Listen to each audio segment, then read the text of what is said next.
Let's look at this piece sort of top down from the biggest features to the smallest features.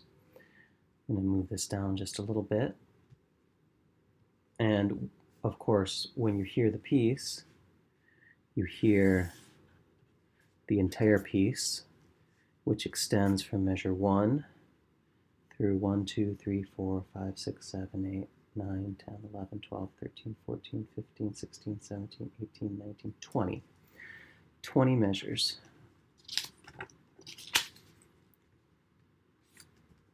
Then when you listen, you hear this beginning section, and you hear the second section, which repeats.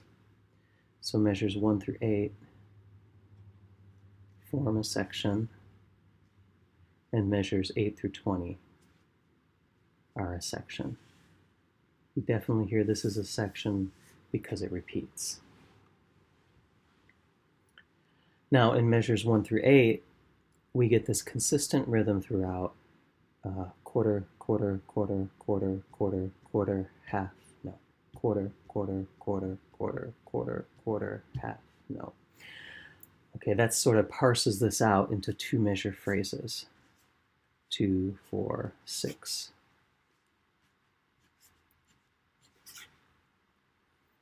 These are all relatively complete musical ideas, punctuated by cadences. That does continue in the second half. Quarter, quarter, quarter, quarter, quarter, quarter, half note, quarter, quarter, quarter, quarter, quarter, quarter. There's motion here, but this is G sustained.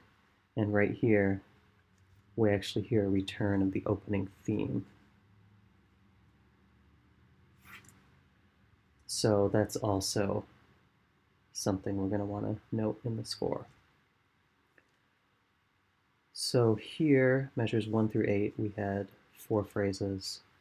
In this second half of the piece, this return right here, measure 8, 9, 10, 11, 12,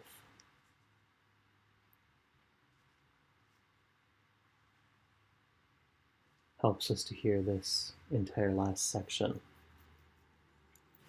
as something separate from these measures. We could call this large section A, and this could be B. And within the B,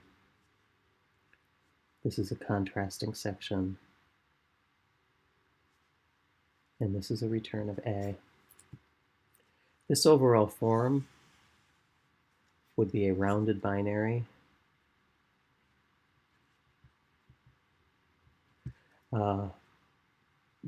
But you'll talk about that more in Theory 3. Okay, for now we're looking for large sections. There's measures 1 through 8, which I'm going to call section 1. And in section 1, there are 4 phrases, 2 measures each. In section 2 and section 3, there's 2 2-measure phrases, and here there looks to be 4 4-measure phrases. Now let's just look at section 1 in terms of key center, and then I'll talk about 2 and 3 with tomorrow and the next day's assignments.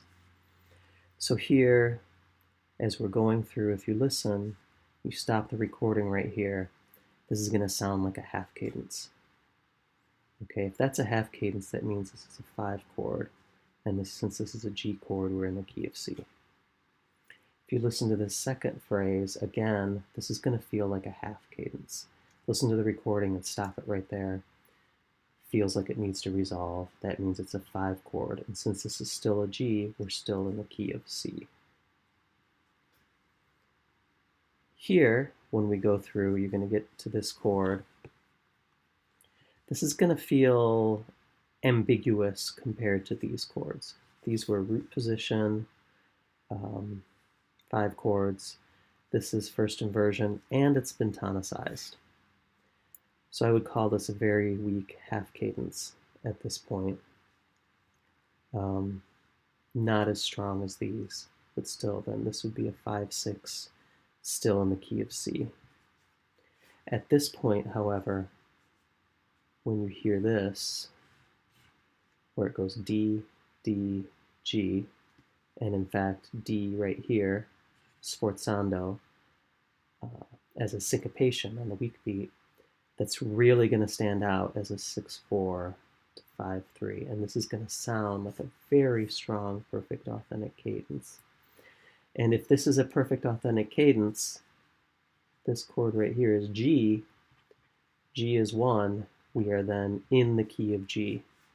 So somehow, from this point, we were in C, and here we get to the key of G. Interestingly, each of these phrases ends on a G chord, and we hear it as 5, strong, a strong 5, a weaker 5, and then actually as a 1 chord. That's all I'm going to do on this video. We'll take a similar approach to section 2 and section 3 in subsequent videos.